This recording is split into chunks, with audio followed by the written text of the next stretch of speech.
Okay, so returning from the knocked over camera mount, we'll finish the unboxing of the Night of the Living Dead, a Zombicide game. Let's go ahead and see what's in the boxes. The boxes do appear to actually be in very good shape.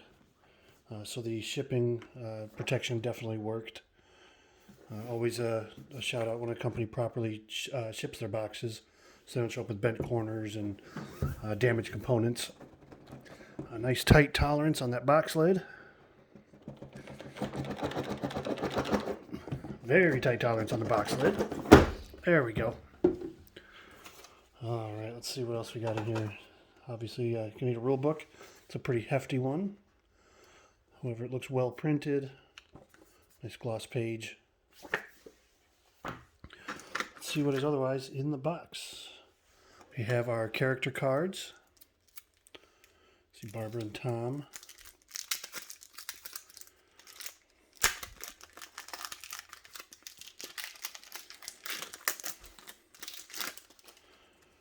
Nice collection of character cards. Nice thick stock. I'm surprised on the thickness of the stock there. And then I believe there's two modes to play, so you've got two ways to look at the characters. I'd have to go back and read through all this again. I haven't read through the rule book. Obviously, I'm unboxing it now. It's been a while since I've had a ton of time in this campaign research, but these you can see in the rest of the box here. I'm going to try and angle this down, see if I don't knock down the camera this time by pushing this down a little more here. There we go. So these here are the player boards. You do have a tracker. Pegs out in the characters. Do sit nicely in the tray, and you can peg them out as things are upgraded or used. A handful of character trays. 1, 2, 3, 4, 5, 6. Marker rings for figures. And there's those pegs for marking on your board. Looks like it does come with plenty of dice. We got 6 standard dice. And we've got more cards. Let's see what kind of cards we got in here.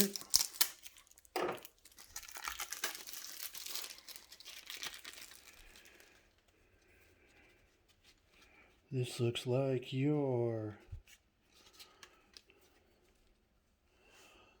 deck of zombies or ghouls or whatever you want to call them. I know in the IP they're not zombies, but let's face it, the IP is really the first zombie movie. So whichever you use, you got to kind of accept that they're both right terms. Decent stock, nothing too out of this world with these cards. One concern I do have is I am a sleever. I like to sleeve just about everything, and these definitely will not fit back in the box properly sleeved, so I may have to come up with another solution. Looks like we have our weapons, our items. Yeah, lots of weapons and items. And you can find Karen. Yeah, these are all your items here. And a little marker for your car.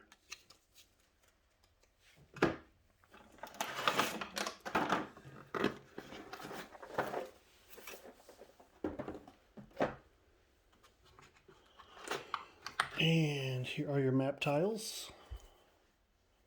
Those are your map tiles and your punch outs. Go ahead and take a look at those.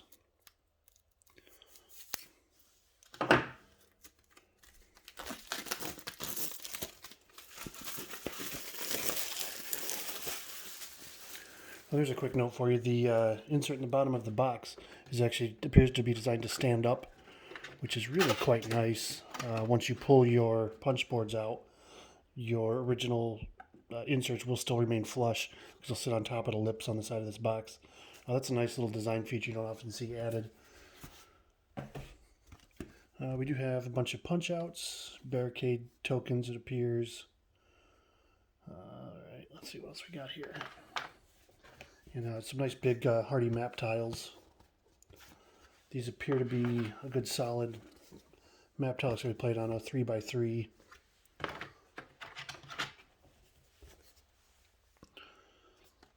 Nice 3x3 surface.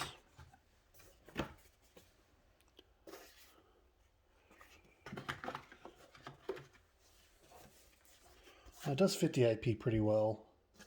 I did recently rewatch the movie, so you can see down into right into the house. Very nice. Let's see what is inside of the Night of the Living Dead box. I can hear it shaking around. It is all the minis. There are a lot of minis here. There are a ton of them. It feels like 3 trays worth of minis. Let's see, clear up a little room here on the table, and we'll see what we've got.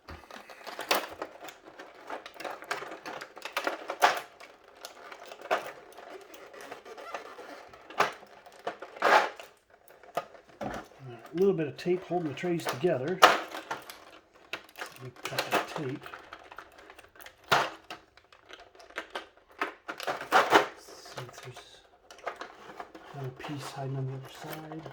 There's one right down there. Alright, so it's not 3 trays, it's 2 trays of minis. A whole bunch of them came out as just trying to separate them. We'll see how well they stay in once they're already untaped. They seem to be going back in fairly simply. I think some sort of label system on here may not have been the worst idea. I'll definitely be getting a picture of this once I figure out how to get them all back in there, just so I can see it. Oh, you know what? If I look on the back of the box, you do have a picture set right there as to just how they all are supposed to go back in the box. Very, very useful when you have this many minis. If you're a painter, this will be definitely right up your alley. Just an example, a couple of the minis in there. Let's see. One of the fatties.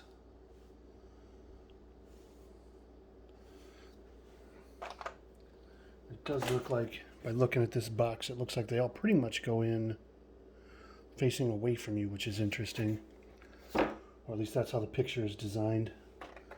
Let's see if they fit in the box facing away. They really don't. Okay, that may just be an artistic look. Some face away, some face towards you. Just for example, by looking at the box here, we can see that number 18, the club goes on the left. So this one will face towards you. It'll fit much better in the box that way, even though it does fit facing away. Alright, I have to go through all this and put this back together. Again, I shook the trays pretty hard, cutting them apart and pulling them out of the box. Hopefully once they're apart and in your box, they don't shake up too much.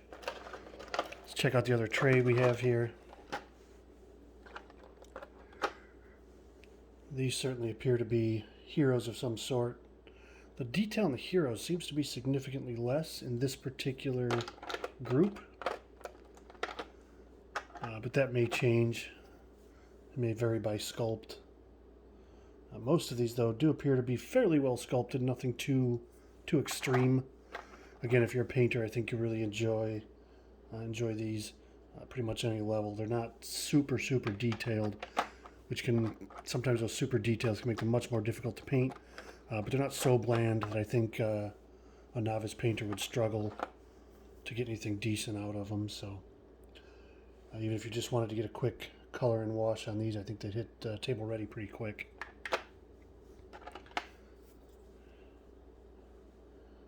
Let's take a look at a few of these here. Alright, so enough of that box. Let's see what's in the other box.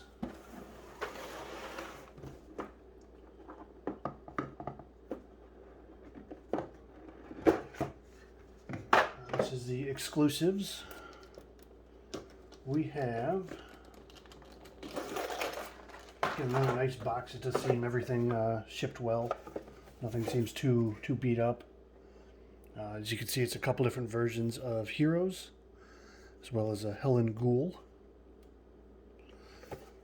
So let's see what we have for heroes here.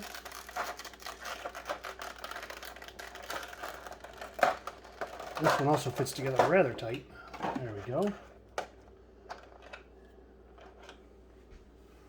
couple different versions of some heroes.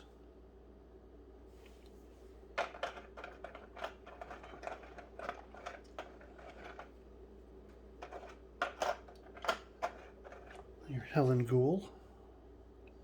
Again, fairly decent sculpts, and generally seem to have molded pretty well. This particular one, however, does have an odd mold burr right in the front there. I'll have to kind of cut that off and grind that back or sand it down. If I can get this to focus in well enough. There you go, there's a good focus. You can kind of see a spur from the mold in there. Otherwise, they've all seemed to be really well molded and minimal mold defects and mold lines. Again, painters I know will absolutely love that. Obviously, a few defects here and there. You're always going to get some defects. You'll never get 100% perfect molds. So not too big of a knock on that. Looks like we got some additional item cards as well. Maybe some objective cards. Again, I haven't studied what the content was going to be, but you can see a few little bonus items you can get. So we got those, and then also for your other heroes, you have a new set of hero cards.